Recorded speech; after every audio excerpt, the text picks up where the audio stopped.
Hello friends, you are welcome to your own YouTube channel Manoj complex study. आप लोगों का आपके अपने YouTube channel Manoj complex study में स्वागत है। तो फ्रेंड्स, ठंडी का मौसम कुछ ज़्यादा ही भयंकर रूप ले चुका है, इसलिए आप लोग थोड़ा-सा अपने आप को सेफ रखिएगा। जितना हो सके उतना वूलन जो भी क्लॉथ्स होगा उसको पहन के रखिएगा अच्छी तरह से और ठंड से बचिएगा। तो फ्रेंड्स, आइए स्टार्ट करते हैं। इस वीडियो में हम कवर करेंगे ग्रामर का जो पहला स्टेप हम करेंगे। ग्रामर का पहला स्टेप जहाँ से स्टार्ट होना है ग्रामर का, उसकी ऊंचाइयों तक जाने के लिए, और वो स्टेप है सेंटेंस। ठीक है, सेंटेंस को हम इस वीडियो में कवर करेंगे। तो आइए देखते हैं।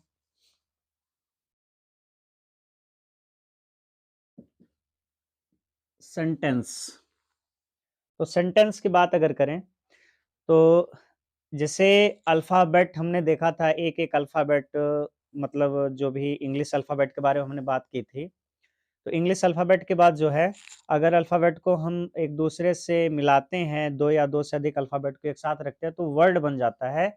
उसी तरह से कई वर्ड को जब हम एक साथ उसके एक ऑर्डर में, एक व्यवस्थित क्रम में जब हम रख देते हैं, तो वो बन जाता है सेंटेंस। तो उसी सेंटेंस के बारे में आइए देखते हैं क्या है, इसकी डेफ़िनिशन क्या है सेंटेंस की। तो डेफ़िनिशन इसकी हम दे सकते हैं, a group of meaningful a group of meaningful words which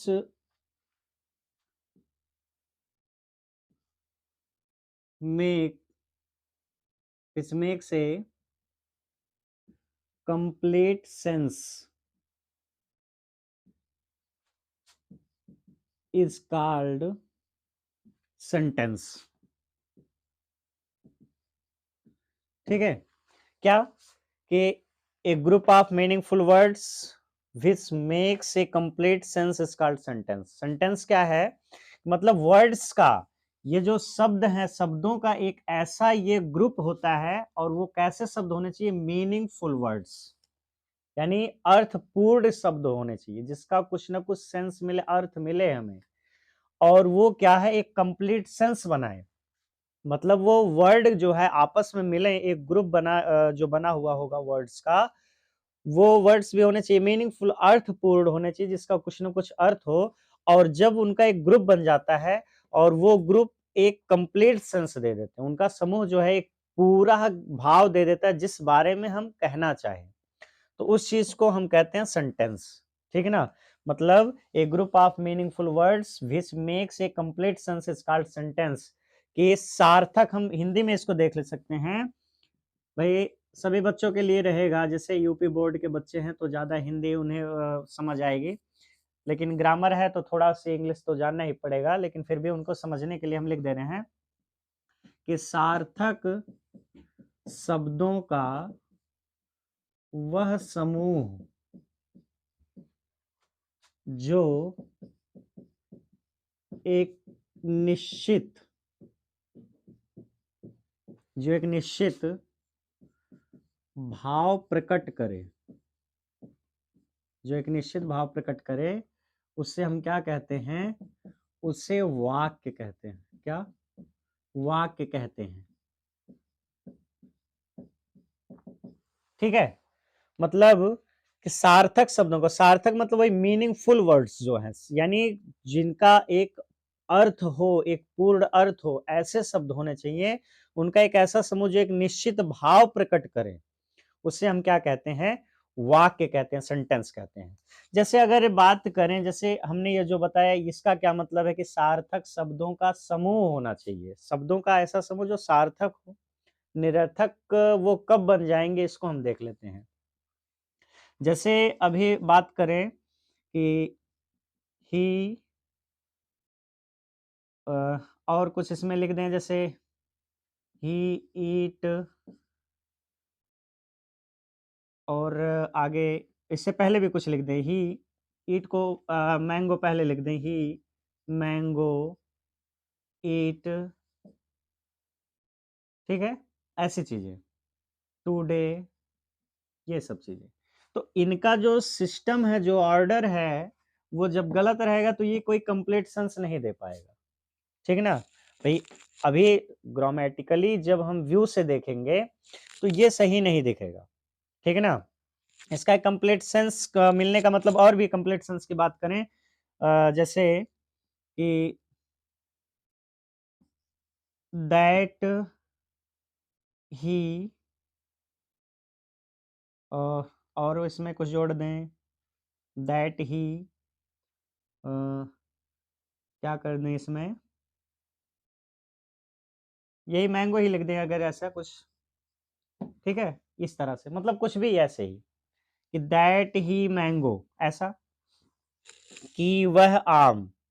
इसका क्या सेंस निकला भाई? कोई कुछ तो बात कहना चाहिए उसको, क्या बात कह रहा है, ऐसा तो हमें कुछ पता नहीं चल रहा है। दैट ही मैंगो, कि वह आम। अगर हम आके ऐसे बोल दें कि वह आम, क्या, कि वह आम क्या हो गया है? कुछ पता चला? नहीं पता चला। तो यही चीज है, मतलब शब्दों का समूह तो यहाँ ये है। दैट भी एक वर्ड है, ही भी एक वर्ड है, मैंगो भी एक वर्ड है, यहाँ ग्रुप ऑफ वर्ड्स हैं, लेकिन इसका एक कंप्लीट सेंस नहीं ये दे पा रहे हैं, ये कंप्लीट सेंस नहीं दे पा रहे हैं, इसलिए ये जो है सेंटेंस नहीं होंगे। तो ये जैसे group of word meaningful words हैं भाई, इसमें सब वर्ड हैं जिसका कोई कोई मतलब है। ठीक ना? कि दैट मीन्स वह होता है, इसका अर्थ हो गया। ही मीन्स भी वह होता है, और दैट मीन्स यहाँ कंजंक्शन के फॉर्म में हम अगर मान ले तो इसका मतलब की होता है, और मैंगो मीन्स आम होता है। तो अर्थ तो है इनका, लेकिन ये कंप्लीट सेंस नहीं दे पा रहे हैं कि यहाँ पे हम कहना क्या चाह रहे हैं। ठीक है ना? इसीलिए ये सेंटेंस नहीं माना जाएगा। अब जैसे इसी की बात करें कि वह आम खाता आज, ठीक है? हम आगे कह दें वह आम खाता आज, तो क्या? वह आम खाता आज, ऐसा कोई बात जैसे कंफर्म हो पा रहा है क्या कहना चाह रहे हैं हम? ऐसे लग रहा है कि जैसे छोटा बच्चा, जैसे छोटे बच्चे होते हैं, वो वर्डों को, जो वर्ड्स जो उनका है, वर्ड्स को आगे पीछे बोलना उनका, कि वह समझ नहीं पाते क्या कह रहे हैं वो। केवल अब वही चीज़ है, मतलब वो सेंटेंस तभी माना जाएगा जो उसका एक कंप्लीट सेंस मिल पाए उसका, कि हाँ सेंस यहाँ मिल रहा है, कुछ भाव है इसका। समझ आया? तो यही चीज़ है, एक group of meaningful words which makes a complete sense is called sentence. ठीक है? तो ये सेंटेंस था। अब आते हैं, बात करते हैं सेंटेंस के टाइप्स की। जैसे हम सेंटेंस को तो बोलते हैं, वाक्यों को बोलते हैं, हम जो बात यहाँ पे बोल रहे हैं ये भी एक सेंटेंस फॉर्म में ही बोल रहे हैं। ठीक ना? कि हमने क्या कहा कि आज हम टॉपिक कवर करेंगे, या जो भी हम टॉपिक पढ़ेंगे, तो ये एक सेंटेंस हो गया है। यहाँ आप लोग समझ चुके हैं कि इसका क्या सेंस है, उसका एक कंप्लीट सेंस मिल रहा है कि भाई हम वाक्य पढ़ने वाले, वाक्य कोई चीज है जिसको हम पढ़ने वाले हैं, तो ऐसा ही इसको हम वाक्य कहते हैं। अच्छा, टाइप्स ऑफ सेंटेंस की बात करें हम, types of sentence, types of sentence. तो टाइप्स ऑफ सेंटेंस ये 5 टाइप्स के होते हैं। सेंटेंस कितने टाइप्स के होते हैं? 5 टाइप्स के। तो फर्स्ट टाइप इसका है असर्टिव सेंटेंस। क्या? Assertive sentence. दूसरा है इंट्रोगेटिव, इंट्रोगेटिव सेंटेंस। तीसरा है इंपरेटिव, इंपरेटिव सेंटेंस। और चौथा है ऑप्टेटिव, ऑप्टेटिव सेंटेंस। और लास्ट यानी फिफ्थ वाला जो है वो है एक्सक्लामेटरी सेंटेंस, एक्सक्लामेटरी सेंटेंस। अगर इनके हिंदी की बात करें जो मीनिंग्स है, तो इसका मतलब होता है साधारण, साधारण वाक्य। ठीक है? इसका मतलब होता है प्रश्नवाचक, प्रश्नवाचक वाक्य। ये है आज्ञार्थक, इंपरेटिव है आज्ञार्थक वाक्य। ये है ऑप्टेटिव का मतलब शुभ कामना सूचक वाक्य। और एक्सक्लामेटरी का मतलब होता है विस्मय बोधक, विस्मय बोधक वाक्य। ये 5 टाइप्स के जो सेंटेंस होते हैं, ठीक है ना? क्या? असर्टिव, जिसका मतलब साधारण वाक्य, इंट्रोगेटिव, जिसका मतलब है प्रश्नवाचक वाक्य, इंपरेटिव, जिसका मतलब है आज्ञार्थक वाक्य, और ऑप्टेटिव, जिसका मतलब है शुभकामना सूचक वाक्य, और लास्ट वाला है एक्सक्लेमेटरी सेंटेंस यानी विस्मय बोधक वाक्य। तो ये वाक्यों के प्रकार हैं कि 5 टाइप्स के 5 प्रकार के वाक्य होते हैं, ठीक है? अब बारी-बारी से एक-एक वाक्य को हम पढ़ेंगे, इनके बारे में डिटेल से, ठीक ना? जैसे अब असर्टिव सेंटेंस हमारा पहला है, तो इसको हम पढ़ेंगे, ठीक? पहला टाइप है असर्टिव। तो असर्टिव के लिए देख लेते हैं। देखिए, असर्टिव को हम हेडिंग बना लेते हैं यहाँ पे, ठीक ना? असर्टिव सेंटेंस, तो असर्टिव सेंटेंस है क्या? असर्टिव साधारण वाक्य की बात बताई जा रही है। जैसे अब हम बोल रहे हैं कि आज हम क्या पढ़ेंगे, आज हम पढ़ेंगे सेंटेंस या आज हम वाक्य पढ़ेंगे। ये एक साधारण सी बात हो गई है, ठीक ना? जिसमें किसी भी काम को, किसी भी बात के होने या ना होने की बात को दर्शाई जाए।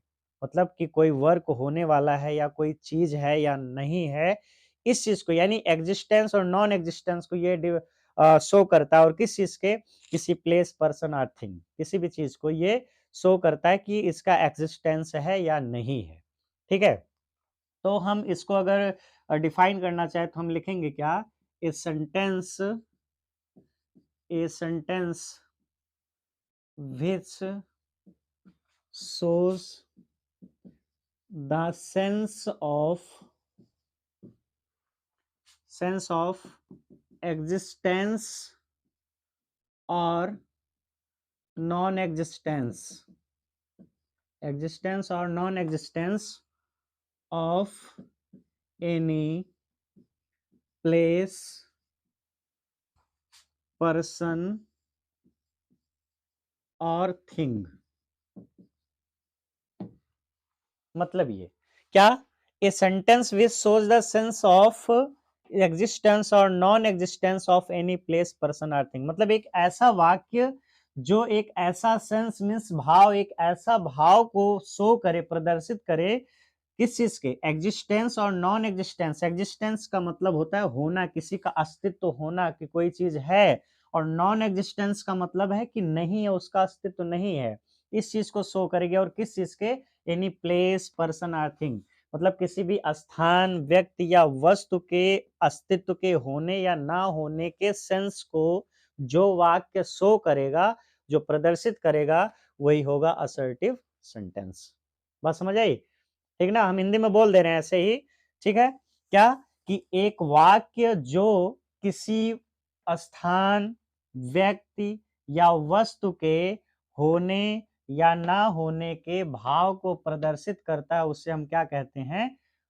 असर्टिव सेंटेंस, ठीक है ना? एक ऐसा सेंटेंस असर्टिव है कि जो किसी वस्तु, व्यक्ति या स्थान के होने या ना होने के भाव को दर्शाता है। समझ आया? ठीक है। अभी हम एग्जांपल इसका दे देते हैं, लेकिन इसके 2 टाइप इसमें भी हैं। उन दोनों टाइप को देख करके फिर हम एग्जांपल आपको दे देते हैं। तो फर्स्ट इसका होता है अफर्मेटिव। पहला टाइप इसका है अफर्मेटिव सेंटेंस। अफर्मेटिव सेंटेंस जिसको हम कहते हैं स्वीकारात्मक, स्वीकारात्मक वाक्य, ठीक है? और दूसरा इसका होता है पार्ट निगेटिव, निगेटिव सेंटेंस जिसको हम कहते हैं नकारात्मक वाक्य। क्या कहेंगे? नकारात्मक वाक्य, ठीक है ना? अफर्मेटिव और निगेटिव। अब अगर इनको डिफाइन करना चाहे तो कुछ अलग नहीं करना है, बस डिफिनेशन सेम यही रहेगी। अगर अफर्मेटिव को हमें शो करना है तो इसमें से हम नॉन एग्जिस्टेंस को हटा देंगे, बाकी सब वही, ठीक है ना? मतलब a sentence which shows the sense of existence of any place, person और thing, that is called affirmative sentence. यानी अगर अफर्मेटिव सेंटेंस को हम डिफाइन करना चाहें तो नॉन एग्जिस्टेंस, क्योंकि अफर्मेटिव कह रहा है स्वीकारात्मक, वे स्वीकार कर रहा है कि हाँ है ये चीज, वो स्वीकार कर रहा है कि कोई प्लेस, पर्सन या थिंग, कोई स्थान, वस्तु या व्यक्ति है, उसका एग्जिस्टेंस है, वो स्वीकार कर रहा है। ठीक है ना? तो इसके लिए हम एग्जिस्टेंस के लिए लगाएंगे, बस इतना ही। इसको हटा देंगे, ये डेफिनेशन हो गई किसकी? अफर्मेटिव की।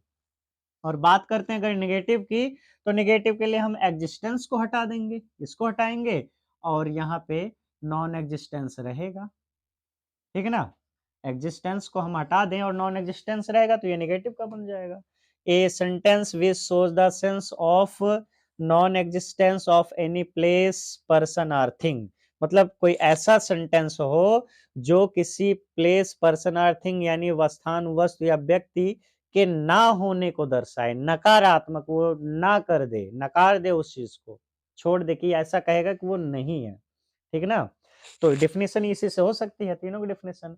अब जैसे एग्जाम्पल की बात करें, अगर अफर्मेटिव के लिए एग्जाम्पल हम दें तो क्या कहते हैं? जैसे the book is on the table. ठीक है ना? Book is on the table, यानी जो किताब है वो कहाँ है? मेज पर है। वो है को दर्शा रहा है, यानी उसका अस्तित्व है, उसका एग्जिस्टेंस है, उसके होने की दशा को दर्शा रहा है। ठीक है ना? तो ये हो गया अफर्मेटिव। भाई सीधी सी बात कही जा रही है कि किताब मेज पर है, ये वहां पर किताब के अस्तित्व की बात बता रहा है कि किताब का अस्तित्व है, यानी किताब वहां पे है, वो उसकी उपस्थिति है। तो ये है अफर्मेटिव। और यहीं अगर हम निगेटिव की बात करें तो ये कह दें कि there is no water in the glass, यानी ग्लास में पानी नहीं है। अब ये ना होने को दर्शा रहा है, नकार रहा है कि मतलब उसका अस्तित्व नहीं है, पानी का अस्तित्व नहीं है। कहाँ पे? ग्लास में, यानी ग्लास में उसकी उपस्थिति नहीं है। ठीक है? तो ये हो गया निगेटिव और ये हो गया अफर्मेटिव। और दोनों को अगर कंबाइंड फॉर्म में हम एग्जांपल देना चाहें तो ये एग्जांपल हो जाएगा किसका? असर्टिव सेंटेंस का। भाई असर्टिव के ही तो दोनों पार्ट है। ठीक है ना? ये दोनों पार्ट किसके? असर्टिव सेंटेंस के हैं। इसलिए दोनों एग्जांपल, जब जब दोनों एग्जांपल को मिला के हम कहीं पे शो करेंगे तो असर्टिव सेंटेंस का हो जाएगा, और जब इनको अलग अलग कहेंगे तो ये हो जाएगा अफर्मेटिव का और निगेटिव का हो जाएगा। ठीक है? तो ये रहा असर्टिव का और उसके दोनों टाइप के एग्जाम्पल और उनकी डिफिनेशन। उम्मीद है कि समझ आ गया होगा। ठीक है? फिर इसके बाद बात करते हैं आगे। दूसरा हमारा जो टाइप था वो क्या था? इंट्रोगेटिव। ठीक है? इंट्रोगेटिव में देखते हैं इंट्रोगेटिव सेंटेंस। ठीक है? दूसरा है इंट्रोगेटिव सेंटेंस। देखिए, इंट्रोगेटिव सेंटेंस सेकंड पार्ट है, जिसका मतलब क्या था? प्रश्नवाचक, प्रश्नवाचक वाक्य। ठीक है ना? प्रश्नवाचक वाक्य, यानी अब यहां से हम समझ पा रहे हैं प्रश्नवाचक वाक्य मतलब कोई एक ऐसा sentence, A sentence which shows the sense of, प्रश्नवाचक, प्रश्न पूछने की बात होगी, आस्किंग क्वेश्चंस, आस्किंग क्वेश्चंस और इंक्वायरी, बात वही है। और इंक्वायरी इज कॉल्ड कौन सा? Interrogative sentence, interrogative sentence, interrogative sentence मतलब एक ऐसा sentence which shows the sense of asking question और इंक्वायरी, मतलब ऐसा क्वेश्चन हो जिससे प्रश्न पूछने का भाव मिले, या इंक्वायरी का मतलब पूछताछ, इंक्वायरी मतलब भी वही चीज है, तो उसको हम क्या कहते हैं? इंट्रोगेटिव सेंटेंस कहते हैं। ठीक है? मतलब ऐसा सेंटेंस, ऐसा वाक्य जिससे प्रश्न पूछने या पूछताछ करने का सेंस मिले, हमें भाव मिले, उसको हम क्या कहते हैं? इंट्रोगेटिव सेंटेंस कहते हैं। और इसकी सबसे बड़े पहचान जो है नोट में हम देख लेते हैं, तो the interrogation mark, interrogation mark, interrogation mark क्या, आप लोग जान रहे होंगे क्वेश्चन वाले मार्क को, प्रश्नवाचक चिन्ह जो है, ठीक ना, जो सैकल हम बोल सकते हैं, सिकल जो है हसिया, हाँ इसी तरह से होता है, उसमें the interrogative mark is used, is used at last of the sentence, यानी इसमें सेंटेंस के लास्ट में क्या होता है, ये मार्क यूज हुआ रहता है, ये सबसे बड़ी पहचान इसकी, ठीक है, सबसे बड़ी पहचान ये है कि क्वेश्चन मार्क लगा होता है लास्ट में, ये इसकी पहचान है, इससे हमें पता चल जाएगा। अब जैसे इसके भी दो कैटेगरी डिवाइड किए जाते हैं, एक कैटेगरी होता है जो ऐसा नो टाइप्स के होते हैं क्वेश्चन, जैसे आस्किंग क्वेश्चन, प्रश्न पूछने की बात आती है तो उसमें यस और नो वाले क्वेश्चन, जिसमें हम हमेशा हेल्पिंग वर्ब से वो स्टार्ट होते हैं, ठीक है ना, और उसके बाद जो है कुछ ऐसे सेंटेंस इसमें और होते हैं जो क्वेश्चन वर्ड से स्टार्ट होते हैं, ठीक है, इसको ऐसे एग्जांपल में हम देख लेते हैं, सबसे बड़ी पहचान हमें इसको ये याद रखना है, क्या है, जैसे वो ये जीता जागता एग्जांपल, एक सिंपल सा, व्हाट इज, सबसे पहले ये अगर कहीं जाएंगे इंट्रोडक्शन में पहले यही पूछेंगे, व्हाट इज योर नेम, ये हो गया, ठीक है, और दूसरा जो है एक एग्जांपल देख लेते हैं हेल्पिंग वर्ब से जो हम बता रहे हैं, जैसे डू यू लाइक टी, ये ऐसा, लेकिन लास्ट में क्या क्वेश्चन मार्क है, तो क्वेश्चन मार्क जिनके लास्ट में होगा, ठीक है, उसकी पहचान क्या है, इंट्रोगेटिव सेंटेंस है, ठीक, तो इंट्रोगेटिव सेंटेंस में, और ये क्वेश्चन हमने यही चीज है, ये एस आर नो टाइप वाले हैं जो हेल्पिंग वर्ब से स्टार्ट होते हैं, इसका आंसर सीधे सीधे यस आर नो हम कह देते हैं, डू यू लाइक टी, क्या आपको चाय पसंद है, या क्या आप चाय पसंद करते हैं, हम कह देंगे नहीं, या हाँ, यस और नो, ये यस और नो टाइप के हैं।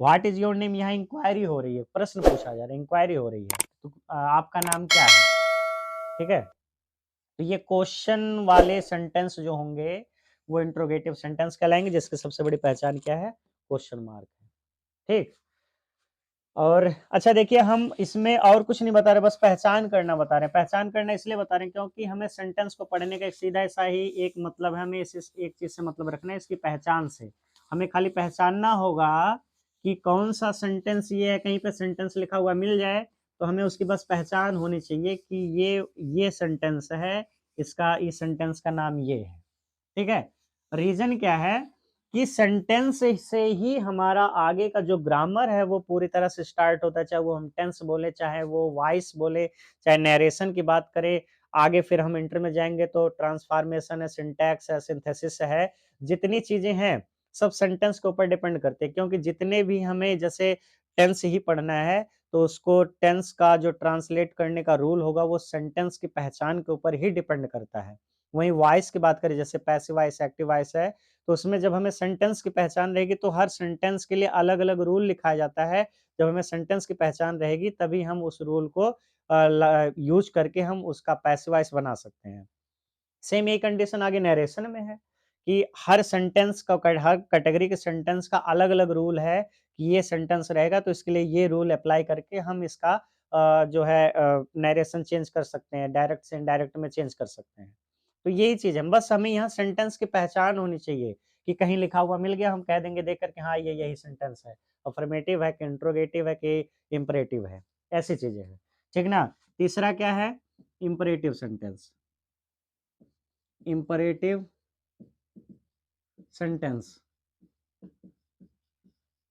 ठीक है, तीसरा इंपरेटिव सेंटेंस, तो ये इंपरेटिव सेंटेंस तीसरा पार्ट इसका है, लेकिन फ्रेंड्स शायद वीडियो काफ़ी लंबी हो जाएगी, क्योंकि अगर 500 पार्ट इसका कवर करेंगे, अब तक तो एक सिंपली सा जो है बता दिया जा रहा था, इनमें कई पार्ट बनेंगे, इनके अलग अलग पहचान हमें बताना पड़ेगा, ठीक ना, क्योंकि इस इंपरेटिव सेंटेंस में कई कैटेगरी उसके भी बन जाते हैं, फिर ऑप्टेटिव में भी आएंगे उसमें भी, और एक्सक्लामेटरी में भी, थोड़ा लॉन्ग ज़्यादा हो जाएगा ये, मतलब घंटों का वीडियो हो जाएगा, तो ज़्यादा वीडियो ना खींच करके बाकी जो इसका पार्ट है इम्पेरेटिव से हम नेक्स्ट वीडियो में लेके आएँगे, ठीक है? तब तक के लिए आप जितना हमने बताया है उसको आप पढ़ते रहिए, स्वस्थ रहिए, मस्त रहिए, धन्यवाद।